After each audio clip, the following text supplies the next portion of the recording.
Hello, I'm Charles Coves, Australasia's passion provocateur.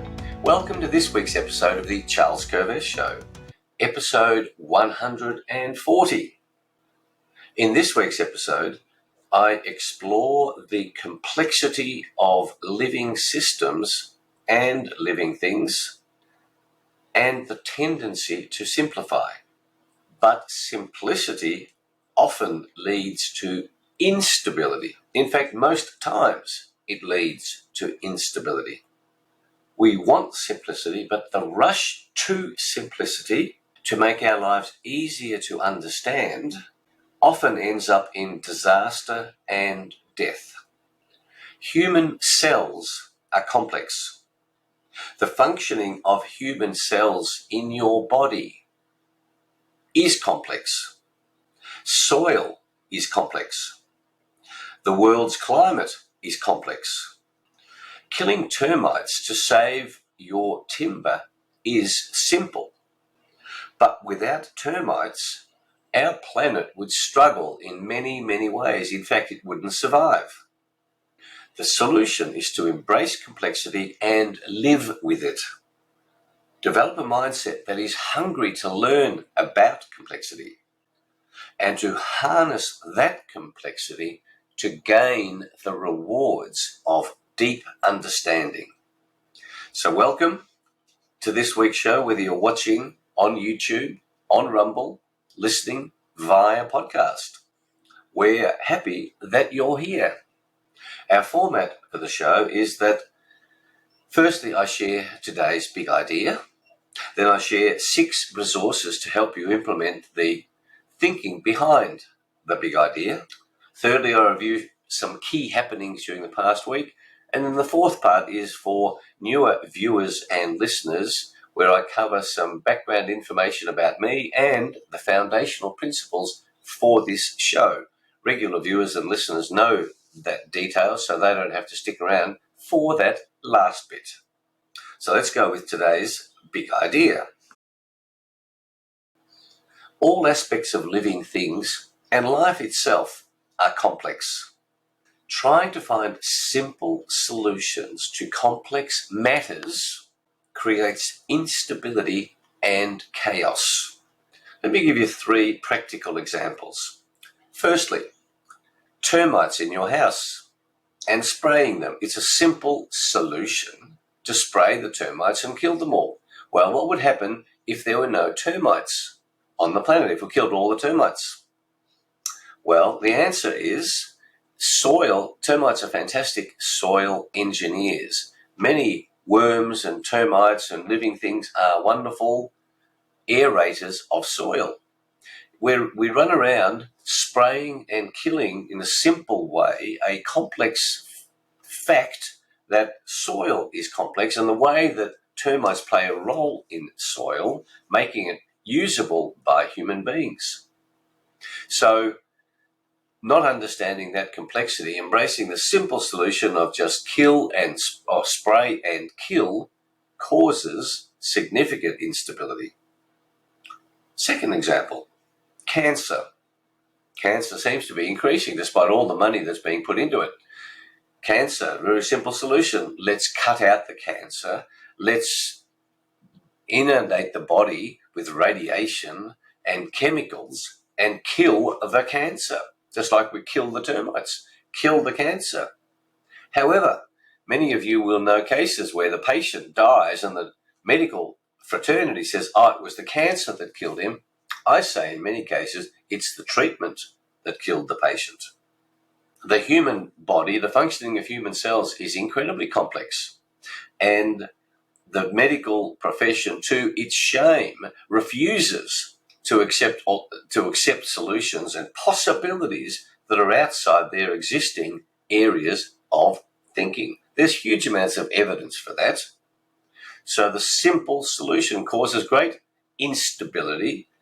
It causes people to collapse and, of course, to die. The third example of complexity reduced to simplicity is that carbon dioxide in the atmosphere is firstly causing global warming, then first global cooling in the 70s, then global warming. But when that fraud has disappeared, now it's a climate emergency. Simple, isn't it? CO2 up, climate emergency up.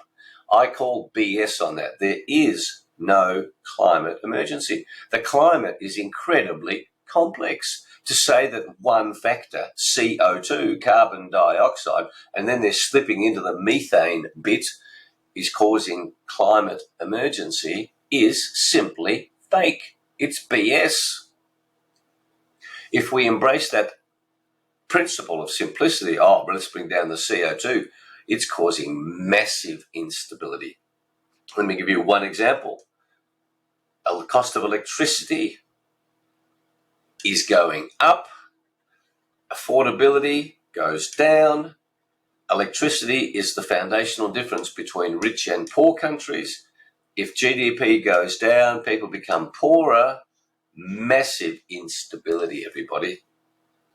Complexity cannot be eliminated in many, many environments. In some, of course, it can. And that's wonderful to find those opportunities. And my quote this week, I'll mention it later as well, but my quote this week is that Albert Einstein, the great Albert Einstein, recommended to make things as simple as possible, but no simpler. As simple as possible, but no simpler. Complexity abounds. The human body is incredibly complex. I've been dealing with doctors for many years. In fact, 1975, I was a legal advisor to many doctors to help them minimize their income tax.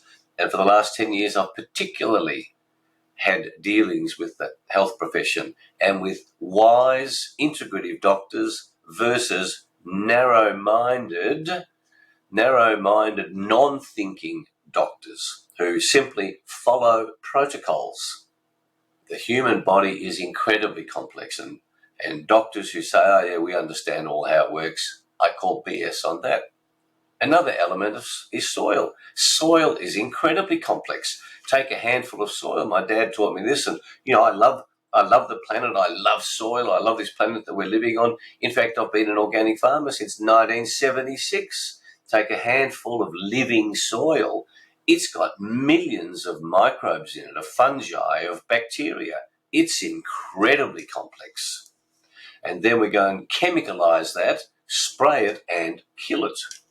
Kill all the living parts of it. Kill all the cells of the soil in a way.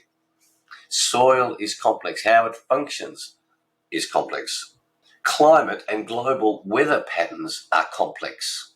Very complex. Start to read in any depth on these matters. You'll see how complicated it is. This nonsensical idea, CO2 up, climate emergency up, is literally that, nonsensical.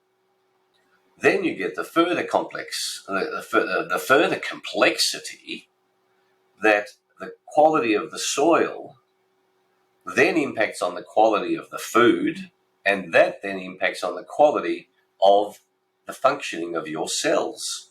Garbage in, garbage out. Put garbage food into your body, you will have a garbage result. This is all so complex. And we want to embrace simplicity so that then the chemical companies come along, just spray this, just nuke it with glyphosate, just put Roundup on it, just put more chemicals on it, just put fungicides, herbicides on it. Let's just kill this stuff so that the only thing that grows is the seed that you put in it. Hello, that's not how nature works, because nature is complex. It's a complexity of interrelationships, just like your cell. So, what's to be made of all this? I say embrace complexity when appropriate. Just like I'm embracing this cup of coffee. Embrace it. Don't be scared of it. And then you say, well, I haven't got the time or energy. Well, part of the challenge is to improve your health so that you have much more energy available to you for you to learn about the areas of life that you are interested in. You can't become an expert in all of it, but don't just accept slavish, simple solutions and then support those slavish, simple solutions to the instability of humanity, the instability of the planet, and more particularly, the instability of your life. Make your decision to embrace complexity, otherwise you will become unstable. My wish for you is to be a man or woman of power, of integrity, of high self-awareness, of understanding of what your life is about, so you have that stability. You embrace the complexity. You live with the uncertainty of complexity. It's a great way to live, and when I picture the climate, the soil, the cells, the food, I go, how wonderfully complex. I don't go, how terrifyingly complex. So, let me share some resources for you. The song this week, in one sense, I agree with half of the lyrics behind it. It's by Midnight Oil, famous song, Beds Are Burning. How can we dance when our earth is turning? How do we sleep while our beds are burning? So beds are burning. And it's a great song in the sense of the soil. You know, we are damaging our soil. And in Australia, in many countries of the world, the chemicalization of soil, there's nothing to do with climate emergency. This is to do with damaging soil, and our lives come from this soil and the whole chemicalization process. Chemicalization can be good in a number of ways, but the simplicity of applying broad chemicals is causing us great harm. And I mentioned before, look at the levels of cancer that are happening. Look at the proven links between glyphosate and cancer. So that's the song, Beds Are Burning. And as you listen to that song, think about the complexity of the soil and rejuvenating that soil. Whatever you can do to play your part in rejuvenating your part of the earth on which you walk. My book this week is not so much a book, but a two-part article by Dr. Rob Verkerk, who I interviewed on my TNT radio show, on vibrational frequencies. So the book explores the electromagnetic structure of the human body. It's available at a website for the Alliance for Natural Health International, ANHinternational.org, ANHinternational.org. Look for those two articles, parts 1 and parts 2. It'll raise your whole awareness about the complexity of your human body, the energetics of your human body, the electromagnetism of your human body, and tools and resources are mentioned in those articles. And he also talks about the resistance of the medical profession to learning about, what the medical profession calls woo-woo. Sure, if medical profession doesn't like it, they criticize it as woo-woo. You might also listen to my interview with Rob, a 2-hour interview on TNT Radio that's available at tntradio.live, where we go deep into these matters. My health tip is to look up C60 capsules, carbon 60 capsules, which are getting lots of rave reviews for detoxing. And I would also recommend going to a health practitioner and being tested on a Vega machine, VEGA. Find a practitioner that uses this. This is vibrational frequency testing to see what your body needs. They're becoming very sophisticated. Try it, check it out. And it is a non-opinion based testing mechanism for what's happening inside your body. It might be the 1% insight that you need. My quote, as I mentioned earlier, is by Albert Einstein. Make things as simple as possible, but no simpler. And that leads to my spiritual tip, to encourage you to meditate on the complexity of your desires. Because one way in which you can embrace complexity for the human body and soil and climate is to simplify your life, simplify your desires, to be really clear about what you really want. That's what the self-awareness journey is about. As Steve Wright famously said, you can't have it all. Where would you put it? So you have to make a decision, and your self-awareness says, I'm going to make my desires as simple as possible so I'm more able to embrace complexity. And then lastly, a spot of humor, a lawyer, an experienced lawyer comes up to the young guy, the new employee in the law firm, standing beside the shredder.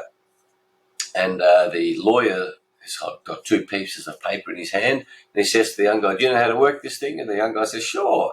And so the lawyer gives the two bits of paper to the young guy, and the young guy puts it through the shredder. As it's going through the shredder, the lawyer says, I'd just like 2 copies of that, please. You see, the lawyer couldn't be bothered about learning about the different types of machine. He wanted to keep his life simple. He asked the wrong question. He should have embraced a little bit more complexity. The stuff-ups that we all impose upon ourselves when we want to keep our lives simple. So, think about today's big idea of being willing to embrace complexity. Don't fight for simplicity when it can't be present, because it'll cause instability. I think this will make a beneficial difference to your life. It will remove your frustration that everything needs to be simple. My aim for this show is to inspire you, motivate you, excite you about living the life of your dreams, a life that fulfills you, a life that you're clear about, where you have high levels of self-awareness about what that life would look like. I invite you to subscribe to the podcast, to the YouTube channel, to the Rumble channel. If you enjoy it, please share it with your family, with your friends, with your work colleagues. Discover more about the self-awareness and passion quest of Charles Kovess & Co. And for corporate and public programs, visit covess.com. My books, Passionate People Produce and Passionate Performance, are both available at those websites. Now, let's review some key happenings during the week. I was very amused to see President Joe Biden and his State of the Union address. It's remarkable how this absolute failure of a president shuffles around, can't put a sentence together, and people are pretending that he's making decisions. He's just a puppet president there. Just keep observing that. I've also had lots of referrals from people, references or links from people who say that that is not actually Joe Biden. Have a look at what he looked like, have a look at the material online about it. Is this the real Joe Biden, or is it a puppet? The other big issue that's happening, another big issue that's happening, is sudden deaths. What a mystery that there's sudden deaths. I say there's no sudden deaths. I say if you put poison into people, they will die. They will have all sorts of heart problems. And so what I urge anyone who has lost someone suddenly is to insist on an autopsy. Push hard for an autopsy. I've been helping a lady called Kerry on this issue, and a Brisbane hospital has done a disgraceful job, and effectively negligent homicide they put in place by ignoring what needed to be done to her husband, her 57-year-old husband, and she's fighting for justice, and she's fighting for a proper autopsy. Sudden deaths are not a mystery, everybody. The third issue is the dramatic increase in excess deaths over previous periods, happening all around the world. Guess why they're happening? Yes, I can't say on this, but there's some stuff being put into people that's causing excess deaths. The numbers are damning. If you get a 2 or 3% excess death increase, suddenly that'll be all around the mainstream news. It is not about the mainstream. It's not being published, but it's all available. These excess deaths are a testimony to the bad decisions that are being made for humanity's health. The fourth issue is the attempt by the World Health Organization to gain sovereignty over all nations, including Australia, where I live. The World Health Organization wants to be able to declare whatever it wants and to then claim power over the people of each country. Be aware of this. It is outrageous. It is taking away national sovereignty, all in the name of the good of humanity. Again, I call BS on this. Please do not accept. Tell your local politicians you do not want politicians to be bound by decisions of an unelected organisation called the World Health Organization that a friend of mine, Rimmer, highly experienced psychiatrist, Jewish psychiatrist for that matter, calls the World Holocaust Organization. The other crucial issue that's arising is the concept of 15-minute cities or 20-minute cities. Please find out about that. It is an evil that's being perpetrated on you to limit you to not going outside a 15-minute radius of your home, all in the name of climate emergency. This also is evil.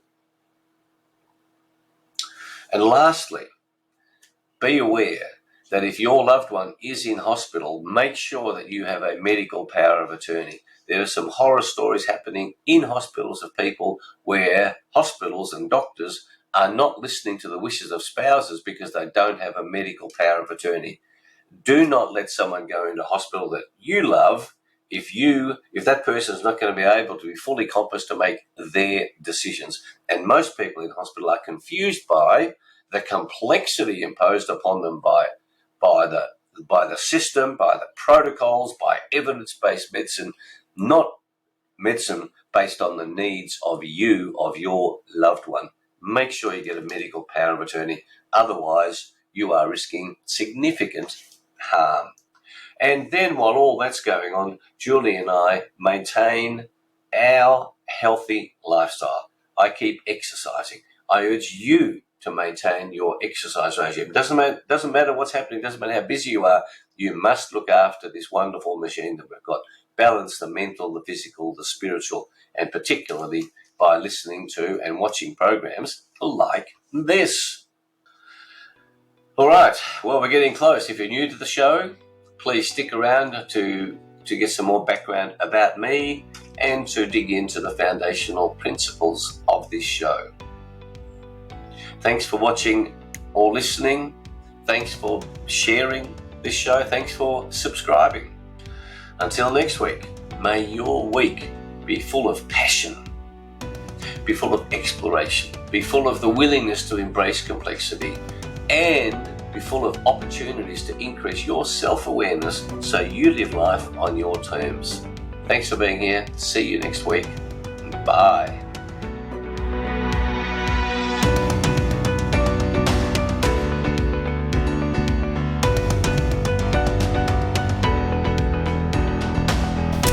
And now, for viewers and listeners who want to know more about my background and what else I do with my life, as well as the foundational principles of the show. Here we are. Since 1993, when I left my legal career, a career that I love, to become Australasia's passion provocateur, I have inspired and provoked and educated and motivated people all over the world to discover and pursue their passion. I have helped people via the books that I've written, via speeches at conferences, via in-depth team building programs, workshops over 1, 2 or 3 days, or over 3 months, 6 months. And I've coached people of all ages, one-on-one, from small, medium and large enterprises, government enterprises, helping them to identify the often tiny changes that can make a massive difference. One of my core principles is that freedom is what makes us truly human. That's why one of the greatest threats that government imposes on you to force you to observe its laws is the threat of imprisonment, the loss of your freedom. Just think about that. Government says if you don't behave yourself, we're going to put you in jail. No, I don't want to go to jail. I don't want to lose my freedom. That's a reminder to you of why freedom is so important. Without freedom, you and I are not much different to animals. If you were locked up in a cage for the rest of your life, how different would you be to an animal? This commitment to fighting for freedoms for all people is carried out by me primarily through 5 channels. Number 1, preserving the freedom to pursue your passion. Number 2, inspiring you to be able to be free through excellent health. Number 3, helping preserve freedom throughout the world through the expansion of industrial hemp, a magnificent agricultural crop, an almost miraculous crop that enables every community to thrive independently of government. In this way, the power of government to take away freedom is minimized. Number 4, fighting for freedom through legal strategies. So I do work as a legal strategy consultant, as an interface between clients and their lawyers. And number 5, as chairman of the Australian Institute of Comedy and as a board member of the Australian Cartoon Museum, fighting for the freedom of thought and speech through uncensored comedy and humour, through avoiding political correctness in the comedic space. When you block freedom of speech, freedom of thought, that's the beginning of the end of your freedoms. The foundational principles for the Charles Covess Show are founded on the formula SA plus P equals S. Your self-awareness added to your passion will guarantee that you are successful. And the best definition of success I have found in life is that success is the progressive realization of your worthy ideals. The progressive realization of your worthy ideals. This show is also guided by Socrates' famous principle and quote, "The unexamined life is not worth living." You can see I'm wearing my red jacket. I wear my red jacket for all my shows. Red is the color of passion, so that when you see me on the YouTube version, it reminds you that when you see red in your life, you ask yourself the question, am I pursuing my passion? What am I passionate about? Am I still passionate about that? What might I newly be passionate about? Each week I explore one big idea that can change your life. And it's just one big idea because there's a chance you will remember it. If I give you too many ideas, then we get confused and we don't do anything. Clarity leads to power. Confusion kills passion. Each week I share simple and practical resources that you've heard me describe in the earlier part of the show. A spiritual tip, a health tip, lyrics of a song, a book, a quote, and of course humour. This show is not politically correct. I have no intention of being politically correct. And I love certain addictions, including my addiction to great coffee, my addiction to exercise, my addiction to reading, and my addiction to certain other unmentionable in public type behaviours. Who would know what they are? This show definitely subscribes to the view that we have a spiritual life. So if you don't like discussion of spirituality, this show is not for you. I promise you that I don't include anything in this show that I don't consider to be true and that I have not found to be useful in the work that I've done over the past 28 years, but also over the past 50 years in business, as a lawyer, as a consultant advisor. I only want to share stuff with you that is of value to you. Finally, if you have any questions or suggestions, please feel free to contact me at charles@covess.com. Again, thanks for watching and listening to my show. Bye.